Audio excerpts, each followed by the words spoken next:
예.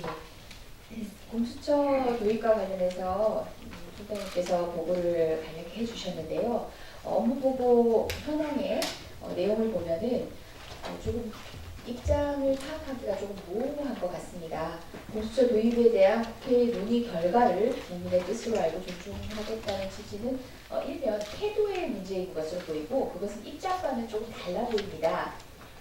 쟁점별 입장이라고 하는 것도 굉장히 강론적인 그 사례 공수처 도입을 전제를 했을 때의 각각의 모습에 대한 일부 의견을 첨언한 것이고 기본적 입장이 어떻게 되는지 다시 한번 여쭙고 싶습니다. 공수처에 관해서는 저희 내부에서도 그렇고 저희 법조계와 관련된 국민들 사이에서도 여러 가지 의견이 다양하게 있는 것으로 알고 있습니다. 저 또한 다양한 의견 중 하나입니다만 그 논의 과정에서 공수처가 도입된다면 저는 위헌적인 요소는 좀 빼고 도입돼야 되지 않는가 하는 생각을 합니다. 왜 그러냐면 공수처 자체가 수사를 하게 되는데 수사는 불가피하게 국민의 기본권을 침해하는 작용을 하게 됩니다. 국민의 기본권을 침해하는 작용을 하면서 헌법에 위반되냐 안 되냐는 그런 논의사항을 안고 출발하는 건 바람직하지 않다고 생각합니다. 예. 아직도 제가 입장을 잘 모르겠습니다. 공수처의 설치 자체가 위헌적 요소가 있다는 말씀이신지 설치를 전제로 했을 때에도 이런 보완이 필요하다라는 말씀만 계속 반복하고 계신데 입장이 어떠십니까? 다시 한번 간결하게 말씀 부탁드립니다. 공수처의 필요성에 대한 국민적 요구와 그 다음에 설치를 위한 진지한 고민이 국회 내에서도 상당 부분 진행되어 왔고 여러 가지 안들이 제시되고 있는 상황입니다. 이 상황에서 검찰총장님의 입장은 어떻습니까? 워낙 다양한 논의가 있기 때문에 제가 하나를 제시하는 건 옳지 않다고 생각합니다. 다만 도입되는 과정에 공수처가 도입되는 과정에 선권 분립에서 어긋나는 헌법적인 규정에서 어긋나는 이런 부분이 논쟁으로 좀 올라 있는 게 몇 가지가 있습니다. 그분들을 빼고 논의를 해야 되지 않을까 그런 부분들을 제거하면서 도입 논의가 있어야 되지 않을까. 공수처의 필요성, 도입 필요성은 공감하십니까? 그 부분까지 제가 이 자리에서 말씀드리는 건 부적절하다고 생각합니다. 국회에서 지금 논의 중이고 여러 방안들이 있기 때문에 좋은 결과가 있을 거라고 생각합니다. 기관 이기주의로 공수처 도입에 별도의 입장을 갖지 않는다라고 국민이 읽을 수 있습니다. 조금 놀라운데요. 오늘 업무보고 내용이 기본 입장이라는 것이 이렇게 모호하게 기술된 것이 그냥 기교에 불과한 것이라는 생각이 드는 순간입니다. 공수처 도입에 반대하십니까? 공수처가 도입 지금 현재 법안대로 한다면 자칫 부패 수사에 대한 축소가 발생할 우려가 있어서 병존적인 수사권이 부여될 필요가 있다는 부분하고 몇 가지 쟁점에 대해서는 현재 공수처에 대해서는 여러 가지 안들이 제안이 돼 있고 의원들의 법안도 여러 가지 안들이 있습니다. 그래서 어떤 법안을 전제로 해서 논의되고 있지는 않습니다. 다만 도입 여부 자체에 대해서 그러니까 동의하고 동의하지 않음에 대한 기본적 입장을 물었을 뿐입니다. 그 이후에 설계를 해나가는 부분에 있어서는 다양한 의견이 이 자리에도 상존합니다. 저희 내부에도 아주 다양한 의견이 있어서 어느 한 아직 의견도 검찰의 의견은 없습니까? 아닙니다. 어느 한 의견도 집약하기 어려울 정도로 아주 다양한 의견이 있습니다. 일단 다른 질문이 있어서 일단 세월호 침몰 당시에 2014년도 검경 합수부는 선박해양플랜트연구소에다가 의뢰를 했습니다. 사고 원인 분석을 위해서 조사 실험을 의뢰를 했고 실험은 5월에서 10월 사이에 이루어졌습니다. 중간보고 방식으로 검찰에 보고를 했고 이후에 중간보고 이후에도 구속 모형 실험을 추가 실시해서 10월 말 최종 보고서를 검찰에 납품했습니다. 이제 연구소에 발주를 했기 때문에 납품을 하겠죠. 그 납품된 내용을 보면은 구속모형 실험과 컴퓨터 조종 시뮬레이션 두 가지 종류로 이루어져 있습니다. 근데 최근 언론 보도에 의하면은 4년간 은폐했다. 이들을 속여온 것이 아닌가라는 의혹이 제기되고 있습니다. 당시 검찰은 주요 춘몰 원인을 조타수의 무리한 급선의 시도에 따른 급변침이라고 얘기했습니다. 세월호가 견디지 못하고 보건성이 떨어진 세월호가 견디지 못하고 좁은 U자 형태로 돌았다는 그런 항속도를 나타냈다고 얘기를 했습니다. 그러면서 이는 선박해양 플랜트 연구소의 컴퓨터 시뮬레이션 결과에 근거한다라고 했습니다. 그런데 당시에 또 다른 실험의 하나인 자유항주 모용 실험 결과를 은폐했던 겁니다. 당시 연구소에서 행한 실험 결과는 완만한 U자 형태로 나타났습니다. 컴퓨터 시뮬레이션 말고 실제 한 실험에서는요. 그런데도 이 결과가 숨겨지면서 컴퓨터 시뮬레이션 결과만 제시되면서 급변침을 침몰 원인으로 지목한 겁니다. 최근에 4년이나 지나서 선체조사위에서 진행한 네덜란드 해양연구소 마린의 모형 실험에서는 가능한 조건 모두 넣어봐도 4년 전 검찰이 주장한 그런 급변침 나타나지 않습니다. 사실상 4년 전에 은폐된 것으로 얘기되는 모형 실험 결과와 상당히 유사한 결과가 나온 건데요. 제가 확인한 연구 용역 계약서에는 보니까 자유항주 모형 실험이 포함되어 있습니다. 자유항주 모형 실험이라는 건 다시 한번 말하면은 그 컴퓨터 시뮬레이션하고 다르게 실제로 뭐 프로펠러 타 달고 이제 실제로 하는 시험입니다. 그런데 이 내용은 검찰에 납품이 안 된 겁니다. 계약서에는 들어가 있는데 납품은 안 된 거죠. 최종 보고에서는 어떤 이유에서인지 발견할 수가 없었습니다. 2차 은폐 시도도 또 있습니다. 4년 전 당시에 그 연구소에서 선박해양 플랜트 연구소에서 분석실험 총괄 수행을 한 사람이 자유한국당 추천으로 지금 선체조사위의 비상임위원으로 들어와 있습니다. 그런데 이분은 4년 전부터 연구소에서 선체 모형 자유항주 모의 실험 없었다라고 계속 주장해온 분입니다. 아니 그러면 발주를 했는데 계약서에 엄연히 금액까지 집정이 되어 있는데 납품은 받지 않고 그분은 실험을 한 적이 없다고 합니다. 그럼 국가가 비용을 지급할 필요가 없는데 비용을 지급한 겁니까? 여러 가지 측면에서 납득 불가능합니다. 당시 누락은 누구의 판단이었는지 결과를 보고받지 못한 채 제대로 검사하지 않은 것도 책임질 수 있는 내용입니다. 사안에 대해서 총장님은 어디까지 파악하고 계시고 어떤 문제점 하에 이런 결과가 초래됐다고 생각하십니까? 제가 구체적인 내용을 보고받지는 못했습니다. 오늘 오전에 그 관련된 내용을 간단히 보고를 받았는데 그때 당시 실험했던 내용이 구체적인 수치가 좀 차이가 있어가지고 그 자료를 법정에 쓰기 어려운 상황이었다고 제가 보고를 받았습니다. 그리고 추가로 그럼 다시 실험을 해야 되는 부분은 장기간 소요될 기간 소요될 예정에서 검찰 단계에서는 증거로 이렇게 법정에 제출하는 게 좀 어려워가지고 그걸 시기를 맞추지 못했다 그런 보고를 받았고 지금 보고 예정대로 나중에 그 좀 후에 줄이고요. 당시에 재판에서 사용을 못했던 이유가 그런 내용이었다고 보고를 받았습니다. 총장도 간략하게 정리하시죠. 실험을 한 적이 이정현님. 없다라는 진술을 하고 있었는데 보충질의 시작을 수고하셨습니다. 다음 존경하는 여상규 의원님 질의하시겠습니다.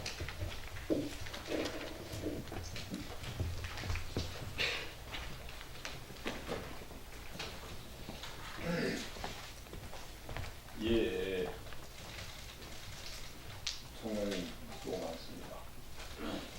업무보고 내용 잘 들었고요. 뭐 검찰 개혁 방안이나 또 주요 계획 쟁점에 대한 의견, 뭐 여러 가지 설득력이 있는 것 같습니다. 농고도 잘 적시가 되어 있고요. 그런데 문제는 이런 좋은 내용들을 아무리 열거해도 검찰이 중심을 잡지 않으면 이런 계획 방안들도 다 믿기가 어려워요. 다시 말씀드려서 몇 가지 좀 제가 예를 들어가면서 질의를 하겠습니다. 지금 검찰에 총장님이 안 보인다. 서울지검장만 보인다라는 말이 참 많습니다. 어떻게 생각하세요? 수사를 아무래도 서울중앙지검에서 주도적으로 하고 있기 때문에 중앙지검 기사가 많이 나타나서 다른 지검은 수사 안 합니까? 다른 지검에서 수사를 하는 상대적인 비율이 떨어져 보이는 것 같습니다.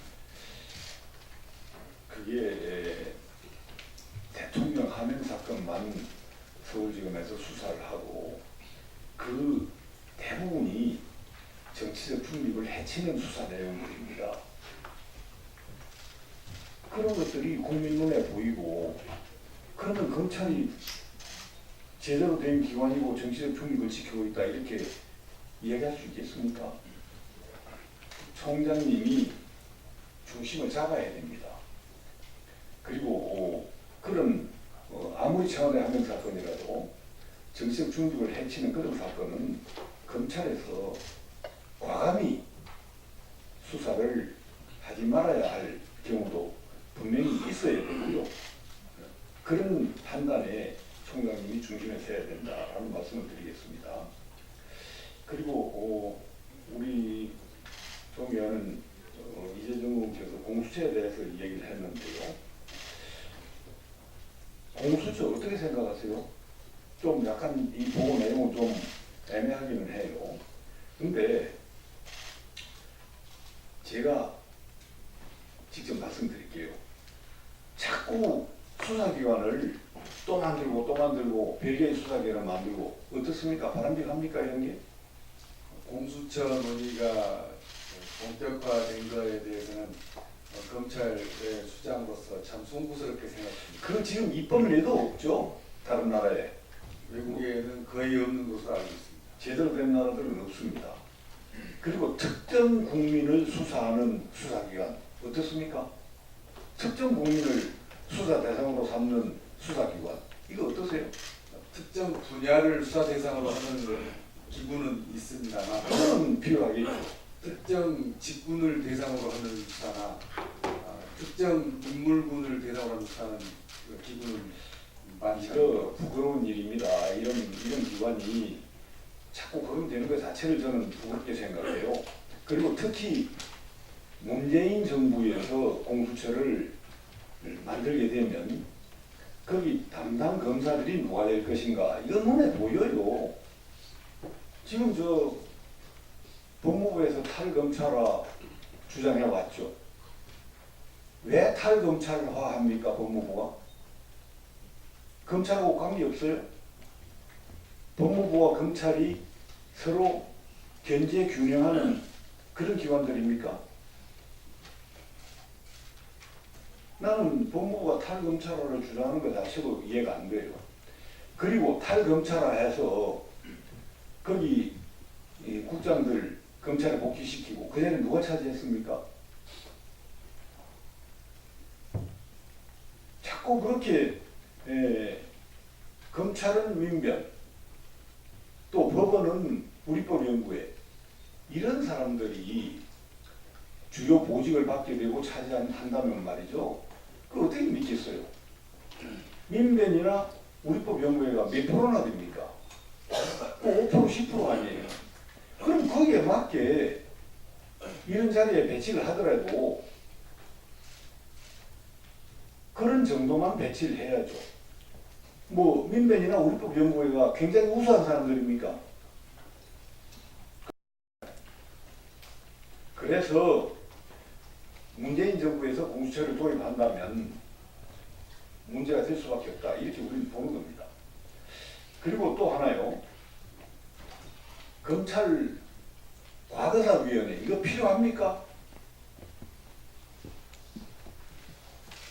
과거 검찰이 처리한 사건에 관해서 검찰이 적법 절차나 인권 옹호에 좀 미흡했다는 자 보십시다. 제일이 보십시다. 바닥이었다 생각합니다. 그 당시 검찰이 뭘 잘못한 게 있다면 그거 다 그 나름대로 체크할 수 있는 기관들이 있잖아요. 어? 그런데 그런 법적인 기관들이 있음에도 그 뒤에 말이지 임시적으로 이런 과거사위원회니 이름을 만들어 가지고 과거의 검찰 수사를 뒤엎는다든지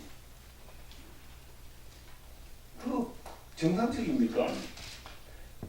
우리 노무현 정권 때 법원에서도 말이죠.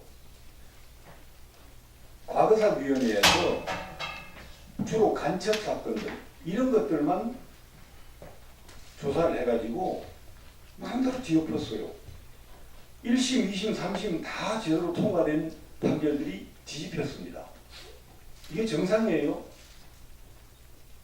지금 검찰 과거사 조사위원회 그 법무부에서 위원회 만들었는데 위원장이랑 그 위원들이 다 누굽니까? 9명 중에 6명이 민변 출신이에요. 그래가 뭘 조사하겠어요? 이런 특정 이념 내지 성향을 가지고 있는 그런 분들이 과거에 조사한 걸 다 뒤엎게 되면 나라가 이게 안정이 되겠습니까?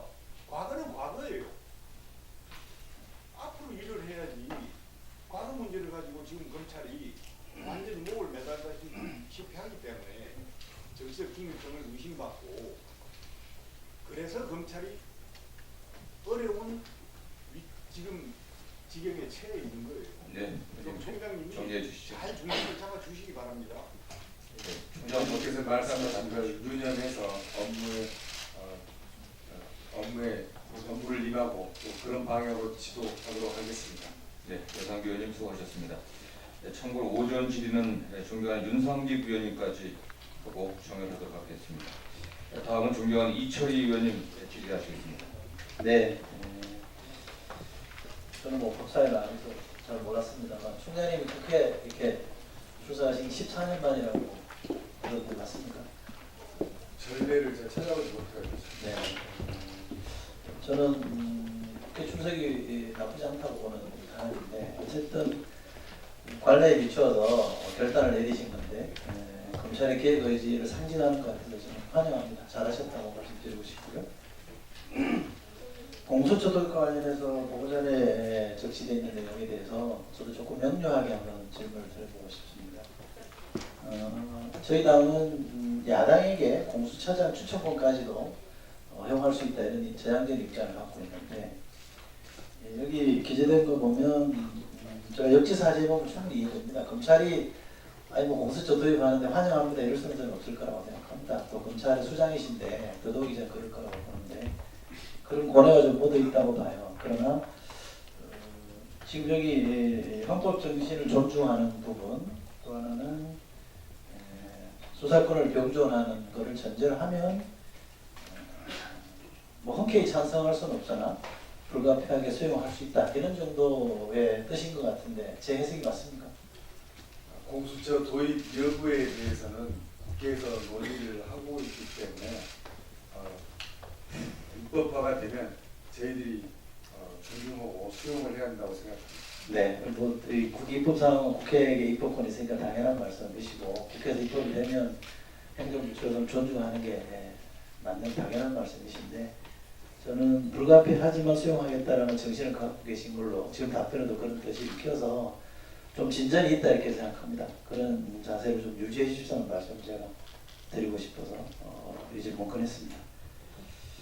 두 가지 사례를 제가 좀 말씀을 드리겠습니다. 저는 검찰이 개혁 의지가 분명하고 과거와 다르다는 걸 보여주는 게 이 사법개혁 또는 검경 수사권 조정하는데 판단하는데 중요한 요소라고 저는 생각하는데요. 그와 관련해서 제가 두 가지 사례만 좀 여쭤보겠습니다. 2015년 4월에 현직 검사 한 분이 술에 취한 여검사를 상대로 성범죄, 제가 구체적으로 듣기에는 성폭행을 저질렀다라는 사건이 있었습니다. 이게 이제 공론화가 당시 내부에서 공론화가 됐고요. 그런데 결국 이분은 그해 5월에 사표 내고 검찰을 떠나는 것으로 정리가 됐고 지금 성추행 사건 진상조사단에서 이분을 해외에 계신 분을 불러서 지금 조사를 했다고 제가 들었는데 여기까지는 맞는 거죠? 네, 어제 조사 마쳤습니다. 예, 팩트는 맞는 거죠. 제가 좀 의문이 드는 거는 이게 이제 성범죄 청구죄가 폐지된 게 2013년 6월이니까 그 이후에 벌어진 사건이고 현직 검사, 법을 집행하는 현직 검사에 의해서 저질러진 성폭행이면 당연히 저는 이거 검찰 내부에서 절차를 진행을 해서 징계라든 파면을 하든 해임을 하든 이런 게 진행되는 게 맞았을 텐데 제가 상식적인 눈으로 봐도 그런데 그냥 옷 벗고 나가는 걸로 정리가 됐단 말이죠. 제가 좀 이렇게 과민하게 반응하는 겁니까? 아니면 조금 문제가 있다고 보십니까? 당시 사건화가 안 되게 된 과정이 저희들이 살펴보았는데 피해자 측에서 사건화되는 걸 강력하게 반대했던 걸로 그건 뭐 저도 그건 봤습니다. 우리가 보고를 받았습니다. 네. 근데 총장님 이제 친고죄는 이미 폐지가 됐고요. 가해자에게 물어볼 정도였다면 사실관계는 분명한 거 아니었습니까, 그죠? 가해자한테 처벌을 원하느냐 이렇게 물어봤을 때 그 행위는 있었다는 걸 전제로 물어봤을 거 아니에요. 행위는 있었던 거 아닙니까, 그죠?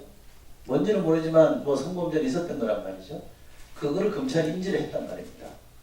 근데 그거를 그냥 넘어갔다는 거죠. 저는 그건 이게 이해되지 않습니다. 피해자를 보고하면서도 저는 처벌할 수 있는 방법이 얼마든지 있었을 거라고 보는데 그냥 넘어갔다는 거고요. 또 하나 이제 저도 익숙한 방식으로 모임을 가질 수밖에 없는데 이분의 부친이 검찰 고위직 출신인 거죠. 또 이분과 특수관계 있는 분이 현직에 지금 핵심 요직에 계신 분이라고 제가 들었는데 저는 이분들이 영향을 끼쳤다고 보지 않습니다만 그렇게 소리가 만들어질 필요성이 있으면 검찰이 더 엄격하게 문제를 접근했어야 되는데 지나치게 관대했다. 근데 지금 와서는 또 처벌하겠다고 지금 조사하는 거 아닙니까? 피해자가 지금은 처벌을 원합니까? 그때는 처벌을 원하지 않았는데 지금은 처벌을 원하는 일정이 바꾼 건 아닐 테죠? 근데 왜 검찰이 이 문제를 대한 태도가 달라졌는지 그거 제가 납득할 수 없어 드리는 말씀이고요. 비슷한 사례가 또 하나 있습니다. 2013년 7월입니다. 현직 검사 두 분이 필리핀 가서 성접대 받고 향응도 제공받았습니다. 근데도 이분들은 한 분은 큰 로펌에 옷벗고 로펌에 가 계시고 다른 한 분은 변호사로 일하고 있습니다. 아무런 처벌 안 받았습니다. 또 재밌는 거는 이분들의 이런 향응을 성접대와 향응을 제보한 사람이 구속됐습니다. 이 제보자를 고소한 분은 향응과 성접대 한 사람의 친형입니다. 이거 그냥 삼류소설 아닙니까? 근데 성접대 받고 향응을 제공받은 현직 검사 두 분이 아무런 처벌을 안 받았어요. 총장님 어떻게 생각하세요? 제 구체적인 내용을 잘 알지 못해서 아니 그냥 제가 드리는 말씀만 봐도 이상하죠, 뭔가. 근데 이제 어느 범죄가 되는지는 저희들이 수사하는 입장이니까 아무래도 그쪽이 먼저 염두에 되는데 범죄 혐의가 굳이 잘 안 됐다면 징계는 방향으로 하려고 하지 않았을까 하는 생각이 근데 뭐 그냥 갔고요. 도리어 제보한 사람만 구속이 됐습니다. 그래서 이거는 뭐 이분은 이때 여기에 참여했던 분은 나중에 또 등장합니다. 제가 또 기회가 되면 질문을 드리겠습니다만 상식적인 눈으로 봤을 때 이상하지 않느냐라고 말씀드리는 거고 그렇다면 검찰이 제 식구 감사기 같은 이런 낡은 관행 이른바 적폐를 해소해야만이 검찰에 대한 신뢰가 회복이 되고 사법의 주체로 저희가 인정하지 않겠느냐는 말씀을 제가 드리고 싶은 겁니다. 네. 제가 이 취임한 후로 또 그 전부터도 쭉 살펴보면 제가 아까 장관의 문제도 있었고 사건 처리 과정에서 검찰이 자체 비위 사실을 적발하거나 아니면 문제가 돼가지고 의혹이 제기가 돼서 조사를 마쳐서 처분을 아무리 해도 지금 불신의 정도는 높습니다. 그 이유가 뭘까를 고민을 했고 이걸 어떻게 해소하는 게 나을까 하는 생각을 했는데 저는 제가 지금까지 생각해 본 걸로는 장관 애우에 대해서는 좀 별다른 접근 트랙이 또 다른 접근 방법이 필요하겠다는 생각하는 것 하나하고 또 하나는 근본적으로 저희가 조사를 마치고 발표를 했을 때 불신의 벽이 너무 높기 때문에 법조 비리에 관한 하는 별도의 조사 기구가 필요하지 않을까 하는 생각을 합니다. 별도의 조사 기구가 있어서 언제든지 조사받을 수 있다는 이게 염두에 있어야 사람들의 행동도 좀 조심스럽게 되고 또 하나는 조사의 결과에 대해서 저희가 사실은 내부 비리나 비위에 대해서 강력하게 처벌을 하려고는 합니다만 그 불신의 정도를 좀 더 낮출 수 있지 않을까 하는 생각을 하고 있습니다. 예, 이철희 의원님 수고하셨습니다. 다음 존경하는 염동열 의원님 질의하시겠습니다. 태백 횡성 영월 평창 평생 연동열 의원입니다. 먼저 오늘 회의하기 전에 회의가 지연된 당사자로서 불편함을 드려서 수고롭게 생각을 합니다. 저도 국회의원으로서의 역할, 또 사법개혁인으로서의 기능과 또 의무, 또 제가 짚고 넘어가야 할 여러 가지 문제점을 잘 알고 있습니다. 따라서 공과 사를 엄격하게 구분할 줄 아는 양식도 갖고 있습니다. 그래서 오늘 사실 이해관계가 좀 있기 때문에 불편한 마음으로 오기보다는 참석을 안 할까 고려를 했었습니다만은 제가 19대 때 사법개혁위원회로서 경찰과 검찰 그리고 공권력에 대한 여러 가지 공청회와 또 지역에 살던 주민으로서 지역에 관한 여러 가지 이런 경찰과 검찰의 문제점들을 소상히 전달하는 것도 매우 중요하다고 생각을 해서 참석을 했습니다.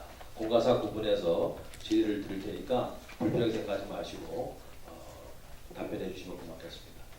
우리 총장님께서 지금 사법개혁위원회가 추구하고 있는 이 문제점은 실질적으로 이제 공수처 설치 문제, 그리고 국정원에서 대공수사관이 경찰에 가는 문제, 그리고 수사권을 경찰에 이관하는 문제, 이런 문제가 복합적으로 사법개혁의 역할입니다.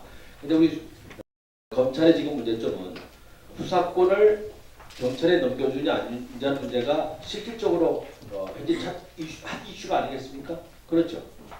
네, 그런 논의가 부분적으로 포함되어 있다고 생각합니다. 제가 경찰에도 이제 말씀을 좀 드렸습니다만은 이제 거대 권력을 이제 분산시키고 이제 경찰에 사실 수사권을 이양한다.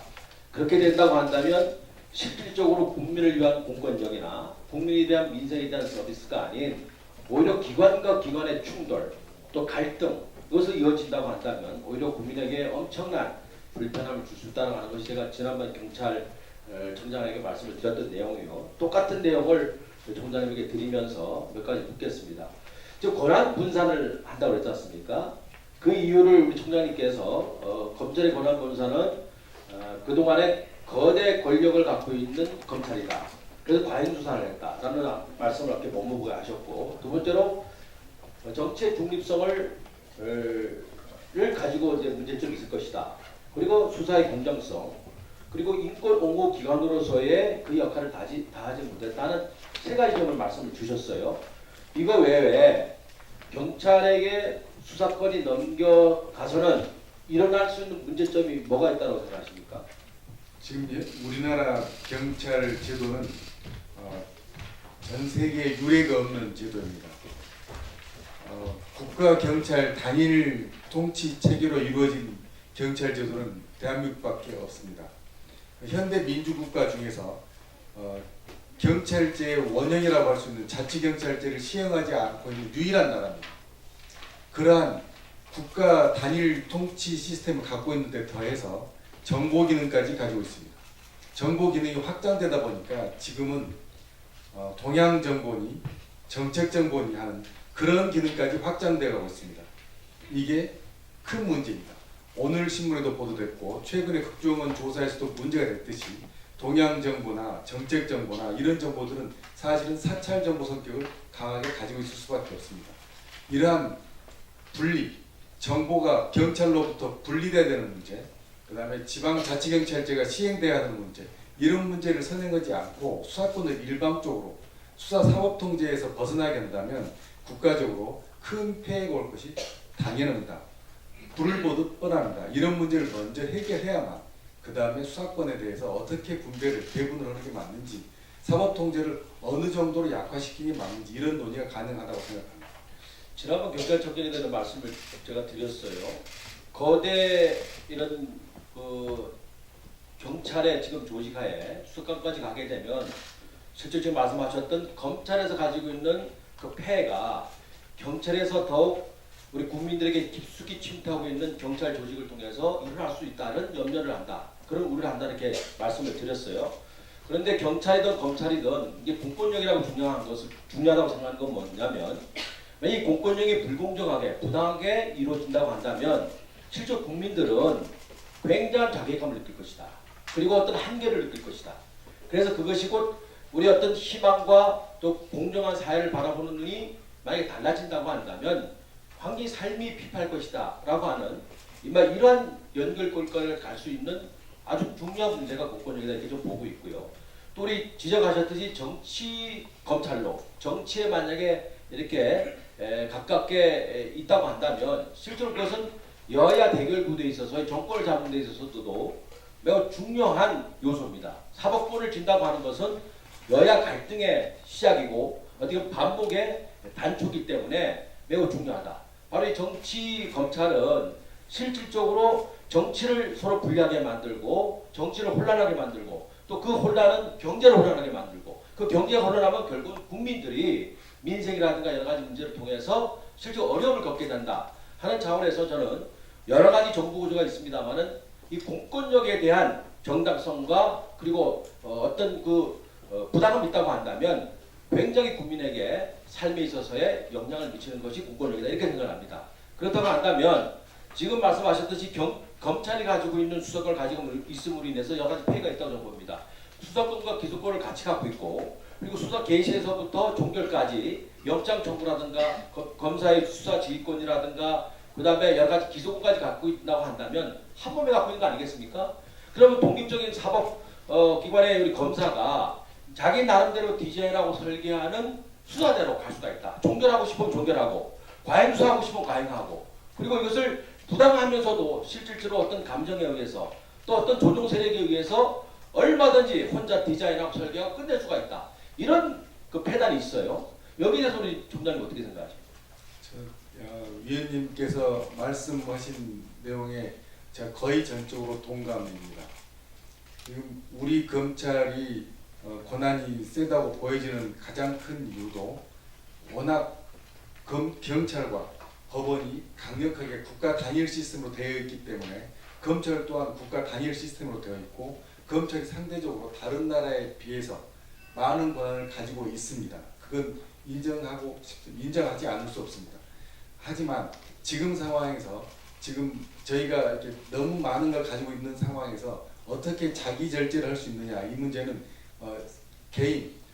개인에게만 맡겨줄 수 있는 문제는 아니고 제도적인 보완이 필요하다고 생각합니다. 그래서 몇 가지 현재로서 저희가 해야 되는 제도 개혁 방안은 지금 시행하려고 내놓거나 시행하고 있는 중이고 근본적으로는 지금 위원님께서 지적하신 것처럼 검사가 수사 개시부터 수사 종결까지 기소까지 모든 것을 다 하고 있는 여기에서 나오는 병폐가 있습니다.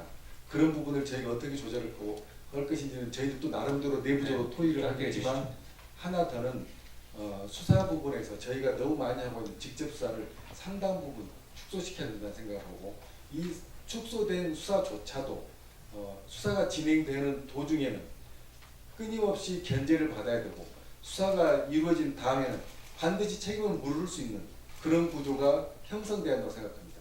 저희가 너무 많은 수사를 하고 있는 데서는 다른 방안으로 또 토의를 해야 되지 않을까 생각합니다. 네, 윤동열 의원님 수고하셨습니다. 다음 존경하는 노회찬 의원님 질의하시겠습니다. 네, 창원 성산의 노회찬입니다. 총장님께 묻겠습니다. 인사청문회 때 국회에 나올 수 있다, 필요하다면 그런 말씀을 하고 약속도 하셨는데 이렇게 출두하셔서 고맙게 생각합니다. 한 가지 묻겠습니다. 집에 자가용이 있는데 말이죠. 잘 운행되고 있는데 고속도로만은 올라가면 자꾸 고장나가지고 그래서 고속도로 탈 일이 생길 때는 렌트카를 빌린다. 이거 어떻게 생각하십니까? 좀 정상적이지 않은 상황 아닙니까? 근데 고속도로 탈 일이 자꾸 생기니까 아예 고속도로 타는 용으로 차를 한 대 더 샀다. 원래 차가 있는데 이것도 좀 비정상적인 상황이라고 저는 생각하는데 어떻습니까? 생각을 많이 해야 될 것 같습니다. 예. 자동차가 문제가 있으면은 교체를 하든가 아니면 수리를 해가지고 그걸로 시내도 다니고 고속도로도 올라타야 맞다는데 가끔 가다가 이렇게 렌트카 빌리고 저는 이게 특검이었다고 생각합니다. 차가 있는데 멀쩡한 차가 있는데 성능에 문제가 있다 해서 딴 차를 또 하나 더 샀다. 이거는 제가 볼 때 이게 공수처라고 생각합니다. 그래서 저는 이 공수처는 다른 나라에도 유례가 없고 상식적으로 보더라도 검찰이 엄연히 존재하는데 문제가 있다면은 그 문제를 어떻게 개선을 하면 될 일이지 새로운 조직을 하나 더 만드는 것은 비정상적인 일이다라고 저는 생각합니다. 어떻게 생각하세요? 공감하는 바가 있습니다만 논의되는 국회에서 논의되고 있기 때문에 거기에 저희가 적극 참여해서. 근데 왜 이렇게 됐다고 생각합니까? 이 비정상적인 상황이 어디서 초래됐다고 생각하십니까?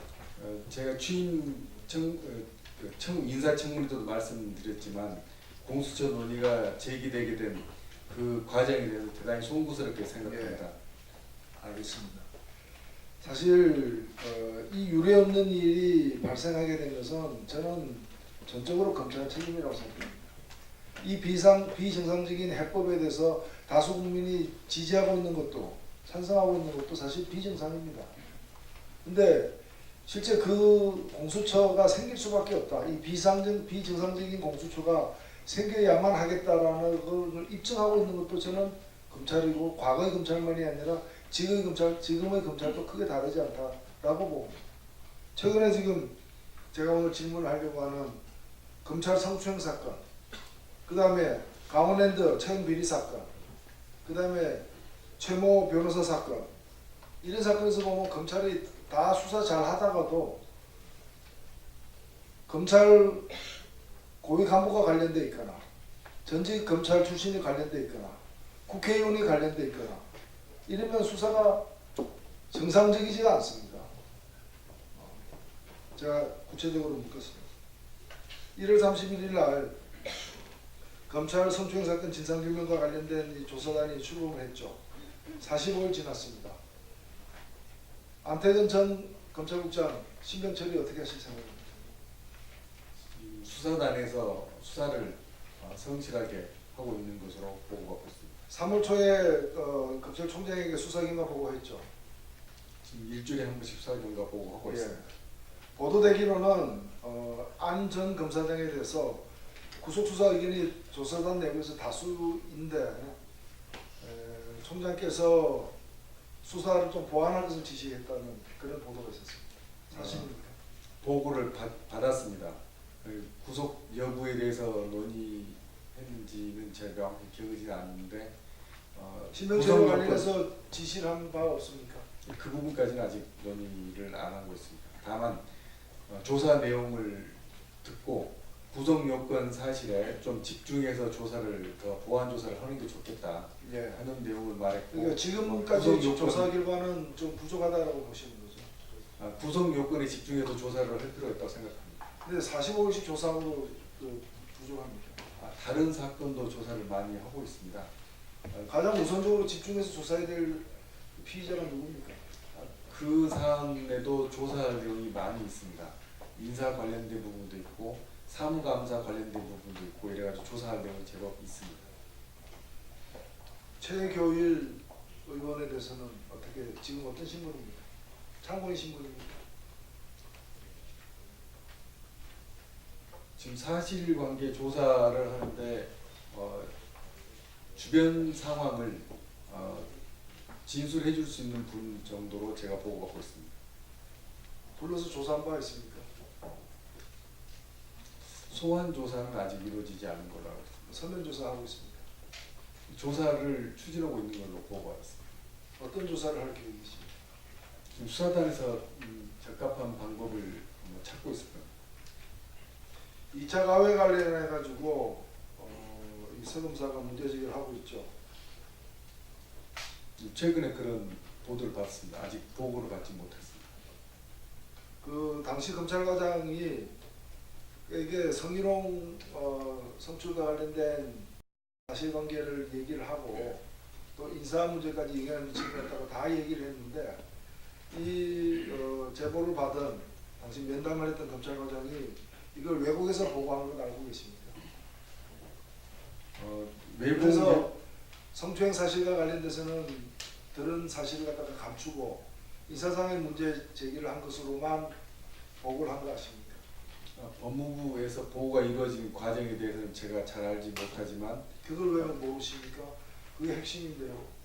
그래가지고 법무부 장관 그리고 그 관계국장, 인권국장 등이 처음에 국민들에게 이 사실에 대해서 언급할 때 잘 못 알고 언급한 것, 진술한 것, 그거 모르십니까? 수사 어떻게 되고 있죠? 관련된 내용을 수사를 성실하게 하고 있는 것으로 보고받고 있습니다.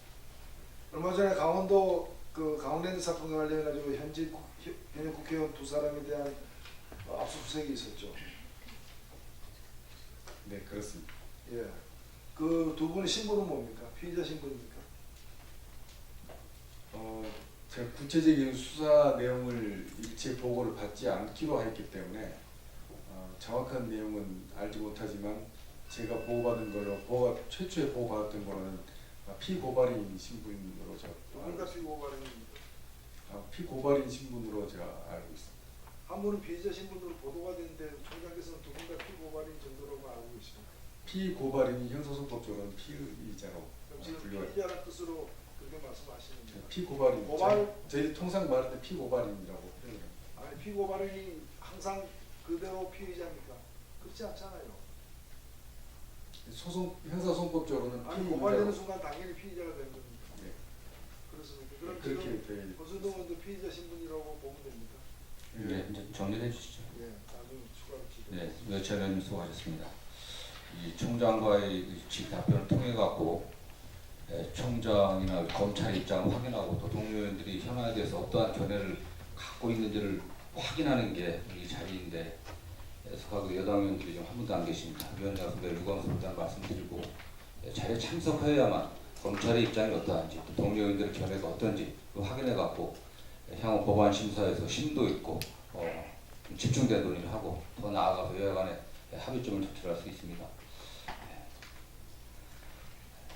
다음은 존경하는 윤상직 의원님 질의하시겠습니다. 예, 부총장님 오래간만입니다. 예, 우선 그 국민들께 사과할 일이 하나 있어요. 지금 그 강원랜드 수사 3, 4번 하게 되는 거, 또 BBK 수사도 또 이렇게 지금 하게 되는 거. 그 검찰이 처음부터 수사를 잘못해서 그런 거 아니에요? 검찰 수사 잘못했다고 국민들에게 사과를 해야죠. 어떻게 생각하세요? 수사가 강원랜드 사건의 경우에 수사가 거듭되게 된 거에서 근본적으로 송구스럽게 생각합니다. 뭐 BBK도 마찬가지입니다. 처음부터 검찰이 정치적 중립성을 가지고 제대로 했으면 이런 혼란이 안 생기죠. 이 검찰 책임입니다. 사과하세요. BBK 수사의 경우는 약간 좀 다른 내용이 있습니다. 자, 제가 말씀드리는 거는 이 검찰이 정치의 중립성, 수사의 공정성을 기하지 못하면은 3, 4번, 요즘 감사원도 3, 4번 해요. 조사를 꼭. 3, 4번가 되어버립니다. 그러게 되면은 엄청난 사회적 혼란과 어떤 사회 질서의 어떤 안정성 해치게 되는 그런 결과를 가져온다는 겁니다. 총장께서는 작년에 그 적폐청산 수사는 올 연말까지로 끝내겠다 하셨죠. 그런데 아직도 하고 있어요. 이 부분 대해서도 사과를 하지 않겠어요? 제가 작년에 기자간담회 때 했던 말은 국정원에서 수사 의뢰한 사건 중에 중요 사건은 작년 말로 끝내도록 최선의 노력을 다하겠다. 국민들은 적폐청산 수사 올 작년에 안 넘기겠다, 작년 말까지 하겠다 그렇게 알고 있어요. 이것도 총장께서 제가 나중에 윤석열 검사장하고 연결해서 말씀드리겠습니다만은 이것도 청장 자리 어떤 자리입니까? 정말 다 온 국민들이 다 두려워하는 그런 자리에 계시는데 이렇게 말을 쉽게 하시고 이것도 잘못된 것 같습니다. 근데 제가 왜 이 말씀을 드리냐 하면은 이게 우리가 적폐라는 것을 단정을 하잖아요. 적폐가 있다. 이거는 바로 표적이거든요. 적폐라는 표적이 있다는 거 아닙니까? 지금 서울지검 특수부가 지금 특수부는 저 인지수사를 하잖아요. 인지수사 다하기 표적수사를 하고 있다는 이야기입니다. 표적수사를 하니까 뭔가 있잖아요. 끄집어내야죠. 그러니까 계속 끄는 겁니다. 하나 뭔가 본질 사실이 안 나오면은 또 별건 수사도 하고 털고 주의 또 털고 또 털고 그렇게 길어지는 거예요. 어떻게 생각하십니까? 공감하지 않으세요? 꼭 저 말에 공감하지 않으시냐고요. 중앙지검에서 하고 있는 수사는 대부분 국정원에서 수사 의뢰를 아니 할 지금 것만 하고 EBK도 있습니다. 그렇고 어제 MB대 정인권도 그렇고 모든 수사 다 그렇잖아요. 지금 강원랜드도 지금 3년째 하고 있어요. 왜냐? 그거는 인지수사를 빙자해서 표적수사를 할 때인 거였습니다. 그다음 이것이 바로 정치 검찰이라는 얘기입니다. 그러니까 지금 검찰 개혁이라는 말이 나오죠. 지금 여기 여당 의원들 안 계시지만 여당 의원들도 안 그렇습니다. 이제 올글이 지나면은 이전 1년 지날 것이고 한 2년 지나면은 3년 지나면은 이제 슬슬 이제 두려워지는 겁니다. 그동안에 검찰은 범죄 정보를 계속 축적하고 있겠죠. 그것 때문에 지금 이런 검찰 개혁이 나왔다는 말씀을 드리고 그래서는 안 됩니다. 자, 제가 하나 더 좀 확인을 좀 하겠습니다. 공수처 입장이 어떻습니까? 공수처에 수사권과 기소권이 같이 있는, 공소유 주권이 같이 있는 이 공수처를 원하십니까? 먼저 있다 생각하십니까? 아니, 그거는 검찰총장의 개인적 입장이라 좋습니다. 공수처에 대해서는 국회에서 논의하고 있기 때문에 아니죠. 국회 논의 검찰 결과를 입장이 있어야죠. 국회에 논의되는 결과를 아니 법무부 장관은 받아들이겠습니다. 아니 법무부 장관은 공수처 필요하다 그랬어요. 경찰은 기소권과 수사권이 분리되어 있는 공수처면은 괜찮겠다. 경찰청장 그렇게 이야기했습니다. 법무부 장관은 기소권, 수사권, 기소권, 공소권 다 같이 해야겠다 그랬고 총장의 입장이 뭡니까? 말씀해 주셔야죠. 국회에서 논의된 결과를 아니죠. 받아들이도록 하겠습니다. 아니죠. 이렇게 생각하시는 거 아니에요? 공수처는 우리 야당이 막아줄 거니까 우리는 검경이나 수사권 조정만 좀 해서 못하게 하면 된다. 그렇게 생각하시는 거 아니에요? 그게 검찰의 일반적인 필요 아닙니까? 저희 검찰 우리 야당 믿지 마세요. 저희 검찰 내부에도 다양한 논의가 있고 다양한 의견이 있습니다. 요즘 저희가 하나의 의견으로 집약하기 어려울 정도로 알겠습니다. 총장이 응도 없다 이거죠, 그죠? 이렇게 정치적 중립성이 이 문제도 문제되는 겁니다. 그다음 중요한 거라서 먼저 묻겠습니다. 지금 윤석열 검찰이냐 문무일 검찰인가 하는 데서 국민들이 상당히 의심을 가지고 있습니다. 지금 우리 총장께서 문무일 검사장을 법무부 장관하고 협의해서 임명했습니까? 우리 검찰청법 제 34조에 보면은 검사들의 인사는 검찰총장과 법무부 장관이 언어를 해서 대통령이 지청하게 되겠죠. 네, 그렇습니다. 그 과정 거쳤습니까? 총장께서 협의를 언어를 하셨냐고. 저나 현재 박상기 장관께서 취임하기 전에 아니, 이루어졌던 일입니다. 그러니까 지금의 검찰총장은 우리 문무일 검찰총장은 윤석열 검사장이 편법으로 그 당시에 검찰총장도 없는 상태하에서 법무부 장관도 없는 상태하에서 임명하는 걸 지켜봤잖아요. 그러니까 지금 검찰총장이 어떤 지휘 감독을 할 수 없는 그런 상황이 되어버렸어요. 내가 임명한 이 정부에서 초대 검찰총장이지만 거기도 또 초대 서울지검장이에요. 그런데 인사 측면에서는 어떻게 아무런 영향이 없었어요. 그러니까 지금 마음대로 그냥 고삐 뿌린 말처럼 이런 겁니다. 수사 과정에서는 저희가 대검에서 충분히 지휘 감독을 하고 있습니다. 그럼 정말이에요? 뛰어서 그러면 오해도 보충드려야겠습니다. 예, 윤상직 의원님 수고하셨습니다. 이상으로 오전 회의를 마치고 정회에 있다가 오후 2시에 깨하여 질의를 계속하도록 하겠습니다. 정회를 선포합니다.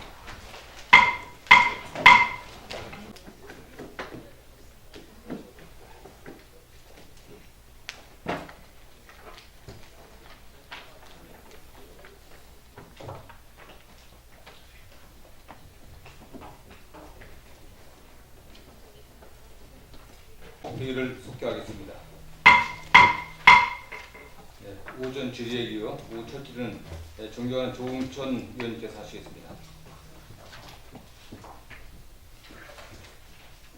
예, 남양주갑의 정춘일입니다. 총장님, 수고하십니다. 제대로 된 나라 중에 검찰개혁이 대통령 공약인 나라 보셨어요? 과거에 몇 나라에 그런 적이 있다고 알고 있습니다. 이번에는 주요 대통령 후보들 공이 다 주요 공약으로 검찰개혁을 저기 상단에 올려놨습니다. 그죠? 왜 이렇게 됩니까? 안타깝게 생각. 안타깝게, 그냥 안타깝게.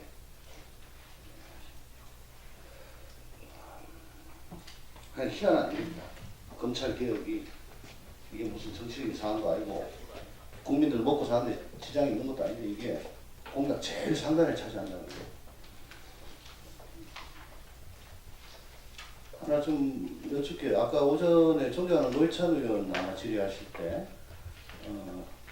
그 현역 의원 두 분들 지금 피의자냐라고 물었을 때 뭐 피고발인이라고 답변하셨어요. 그러니까 피의자입니까 아닙니까? 형사소송법상 피의자입니다. 자, 압수수색 영장이 발부가 돼가지고 사무실, 휴대전화, 차량까지 다 압수를 했다고 보도해서 봤습니다. 피의자가 되지 않으면 압수수색 영장이 나옵니까? 형사소송법상 피의자로 분류돼 있습니다. 그러니까 피의자이기 때문에 압수수색 영장이 피의자 누구에 대한 무슨 피의 사실에 저 피의 사건에 대해 가지고 압수수색 영장을 청구하잖아요. 그러니까 피의자로 된 거죠. 예, 그런 걸로 알고 있습니다. 예. 요즘 저 서지현 검사가 폭로한 그 사건, 또한 강원랜드 사건을 보면서 정말 공수처가 꼭 필요하다. 아무리 총장께서 단호한 의지를 갖고 있고 또 의식을 사지 않기 위해서 독자적으로 해라 라고 룸을 많이 만들어줬더라도 이 타성적으로 자기 내부 식구 감싸기는 어쩔 수 없는 것 아닌가. 그래서 정말 공수처가 필요한 거 아닌가. 그런 생각이 들 정도로 사건이 너무 지지부진하고 오래 끌고 있어요. 옛날 서양의 유명한 법원 중에 Justice delayed is justice denied 라는 게 있습니다. 지연된 정의는 정의가 아니다. 정의를 부정하는 것이다. 라는 것이죠. PPT 한번 좀 띄워주세요. 그동안에 검찰 내부에서 문제가 됐던 사건들 다음 장도 있습니다만 그리고는 그랜저 검사, 벤츠 검사, 김광준 검사, 김경준 사건 등이 있습니다. 이 공통적으로는 다 언론에서 먼저 보도를 하고요. 그리고 수사에 착수하는 게 보면은 뭐 몇 달 걸릴 수도 있습니다. 언론에서 막 비등한데 수사 안 하고 견디다가 안 되니까 특임검사라든가 특별수사단을 만들어가지고 수사에 착수하지요. 공통점으로는 수사 착수 그 즉시 한 이틀에서 일주일 상간에 주요 대상에 대한 압수수색을 하고요. 또한 일주일 정도쯤에 주요 인물에 대해서 다 소환을 합니다. 그리고 한 달 안에 기소를 하고 사건을 마무리를 짓습니다. 다음, 그리고 최순실 국정농단 사건에 있어서도 7월 26일 TV조선이 보도를 했습니다만 국정감사 때도 끝까지 버티고 있다가 10월 그 태블릿 PC가 JTBC에서 보도된 이후에 급하게 특별수사팀을 만들어가지고 그 즉시 압수수색을 하고 인물을 소환하고 해서 한 달 안에 국정농단 1차 수사를 마치긴 합니다. 어쨌든 수사 착수가 늦었지만은 착수하면 한 달 만에 끝냈어요. 근데 그 뒤에 빨간 거로 이렇게 표시한 거 보시면은 우병우 사건 이거 민기작거리다가 한 2달 다 돼가지고 수사 착수하죠. 우병우 전 수석 자택 압수수색이 무려 2달 반 지나가지고 합니다. 깡통폰 하나 들고 왔습니다. 그리고 소환도 뭐 2달, 3달 지나가지고 합니다. 기소 아무도 못했습니다. 옆에 안태근 사건 이건 빨리 수사팀 꾸리긴 했습니다. 그리고 압수수색도 어느 정도 했는데 주요 인물 소환 안태근을 한 달 정도 이후에 소환해서 그 이후에는 진척이 없어요. 지금 서지현 검사 쪽에서는 이거 제대로 하고 있는 거냐 계속 지금 문제를 제기하고 있고요. 강원랜드 수사 사건 2월 4일 날 우리 안미영 검사가 MBC 뉴스 데스크에 나오고 곧장 양분환 검사장으로 합니다. 그런데 압수수색은 굉장히 어렵습니다. 2주가 넘고 또 한 달 다 돼가도록 합니다. 그러면서 폭로자만 5차례 소환을 하고요. 피의자 쪽은 소환을 했다는 얘기를 들을 수가 없습니다. 또 우병우 사건, 이석수 사건의 전체를 밟아가지 않을까 그런 두려움이 슬슬 들기 시작합니다. 이럴 것 같으면 왜 그 특별수사팀에 대해서 그래도 한번 지켜보자 라고 생각했을까 저 자신이 좀 한스럽기도 하고 이래가지고 계속 무게고 하다가 어떻게 수사 안 하는 거 아니냐 그런 걱정이 들거든요. 그래서 공수처가 필요한 거 아니냐 이 말씀입니다. 가장님 알려주세요. 그 전 사건과 좀 차이점이 있는 건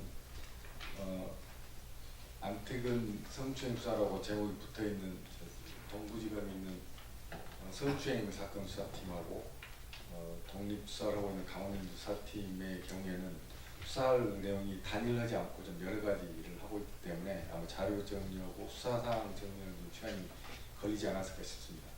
그 전에 특감단이 특임검사가 발족할 때는 수사가 상당히 내사가 진행된 상태에서 특임검사가 발족이 된 차이점이 있습니다. 조만간 성과를 내고 마무리 지을 수 있지 않을까 이런 기대를 하고 있습니다. 또 하나 의혹스러운 것은 안미영 검사가 검사장이 총장한테 갔다 오더니 사건 결론이 뒤집혔다라고 했는데 김수남 측은 지금 한국에 있을 리가 없습니다. 제가 그 내용을 잘 알지 못합니다. 아니 분명히 최정원 검사장한테 지시를 한 걸로 추정이 되고요. 또 안미영 검사가 그렇게 계속 얘기를 하고 있는데 미국에 체류한 사람이 한국에 들어갔다. 근데 출입금지도 안 하고 또 나갔다. 이러니까 공수처 필요하다는 얘기 나오지 않을까요? 네, 그 내용은 제가 잘 알지 못합니다. 아니 안 나가기를 바랍니다. 예, 조홍천 의원님 수고하셨습니다. 네, 다음 순서는 존경하는 이은재 위원님 질의하시겠습니다. 강남병의 이은재 의원입니다. 최근에 이 언론이나 또는 국민들의 얘기를 들어보면 이 검찰의 과잉 수사가 굉장히 많이 떠오르고 있습니다. 그래서 주변을 살펴보니까 실제로 지금 저희 당의 연동열 의원이나 권성동 의원 이 강원랜드 건을 의원실을 몇 번이나 압수수색을 하고 그래서 허위벌조사하는 이런 것을 우리가 본다든지 또는 MB 이명박 전 대통령의 다스는 누구 것이냐 이걸로 시작을 해서 벌써 6개월이 넘도록 그 다음에 이전 대통령 주변의 인물을 전부 다 소환 조사를 하는 것을 제가 봤고 또 최근에 영포 빌딩을 압수수색을 하면서 이 다스와 관련이 없는 청와대 문건까지 하는 것을 제가 봤습니다. 사실 또 하나 검찰이 형사소송법에도 없는 사후영장을 발급할 정도로 특정인에 대한 표적수사 이게 검찰 수장의 의견은 어떠십니까? 간단하게 말씀해 주시죠. 지금 의원님께서 말씀하신 수사들은 법과 절차에 따라 진행을 하고 있습니다. 네, 알겠습니다. 그렇게 답변하시겠죠, 우리 총장님께서는. 또 피의 사실 공포 문제도 지금 문제가 떠오르고 있는데요. 그 수사 방식을 보면 우선 망신주기식 수사, 또 수사 정보를 유출을 해가지고 막무가내식 피의 사실 공포가 이루어졌다는 주장이 많이 제기되고 있습니다. 그래서 그런 부분을 좀 잘 검토를 해주시고요. 그 다음에 이제 이 부분에 대해서는 지금 아마 부정을 안 하시겠죠. 최근에 김관진 전 국방부 장관이 영장 기각이 법원에 됐죠. 그랬더니 뭐라고 지금 법원을 몰아가고 있느냐? 적폐로 몰아가고 있습니다. 검찰이.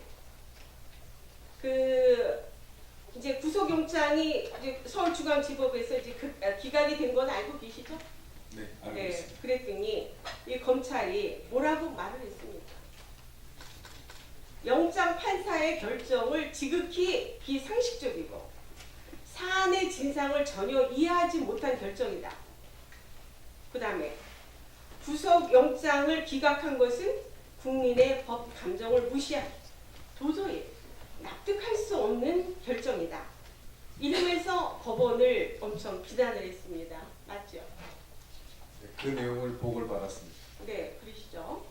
자, 그러면 총장님, 검찰은 이렇게 법원이 본인들의 기준과 잣대에 조금이라도 벗어나면 국민을 앞세워서 여론을 호도하고 또 인민재판 하듯이 담당 법관을 적폐로 몰아가고 있는데 이런 것이 정상적인 수사 과정이라고 보시나요?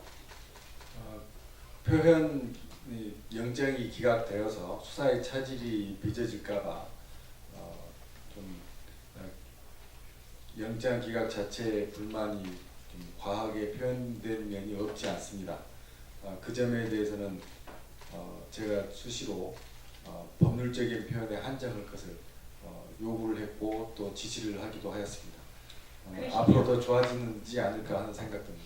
그러시면 이거는 법원의 판단을 존중을 해야죠, 그렇죠? 네, 그렇게 그렇지 생각합니다. 않습니까? 네, 검찰은 검찰 나름대로 수사를 할 수 있지만 법원의 영장을 기각한 데는 이유가 있지 그냥 하지는 않았을 거 아니겠습니까?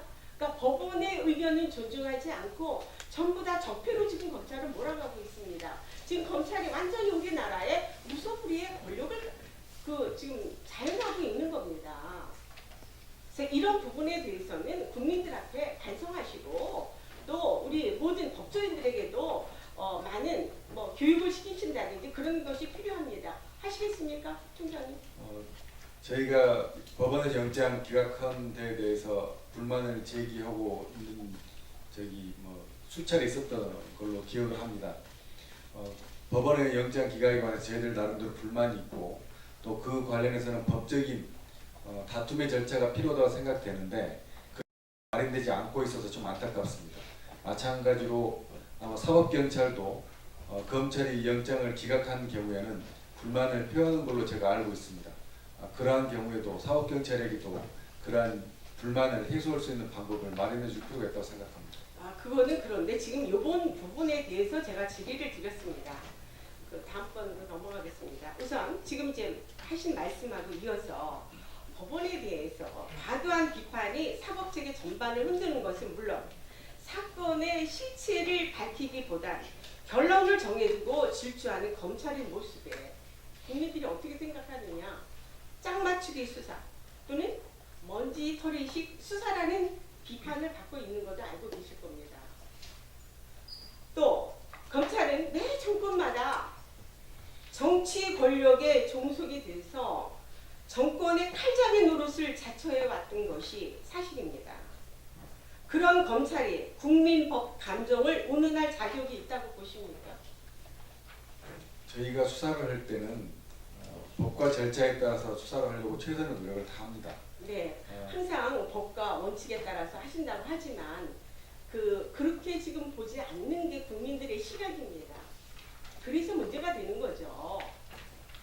그다음 그것뿐만 아니라 국민은 국민법 감정을 앞세운 여론 효도에 열을 올리기에 앞서서 이번 검경 수사권 조정에 대한 국민 열망이 왜 이렇게 들불처럼 타오르고 있는지 잘 생각해 보셔야 되겠죠. 그렇죠? 그동안에 이렇게 이 검찰이라고 하는 것은 권력의 시녀 노릇을 그동안에 해왔기 때문입니다. 매 정권마다 어느 정권 때만이 아니라 그러니까 지금 나름대로 자꾸만 이렇게 검찰을 개혁을 해야 된다. 이렇게 의가든 계속해서 나오는 이유가 바로 거기에 있는 겁니다. 너무 권력의 시녀 노릇을 하기 때문에. 그래서 그런 거를 파악을 하셔야 돼요. 공수처 신설하는 게 문제가 아니라 자체적으로 어떻게 이것을 조정을 해야 되는지 그것을 먼저 생각을 하셔야 될 겁니다. 마무리 하고 정리하겠습니다. 그래서 이렇게 지금 내용을 보면 이명박 정권이나 이명박 전 대통령이나 또는 김관진 그다음에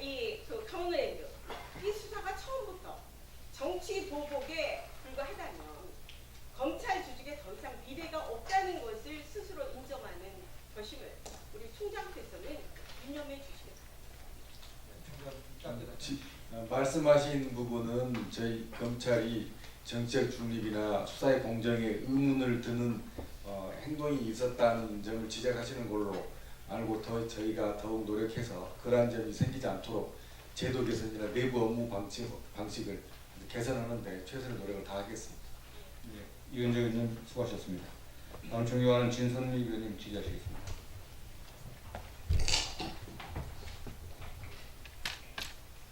네,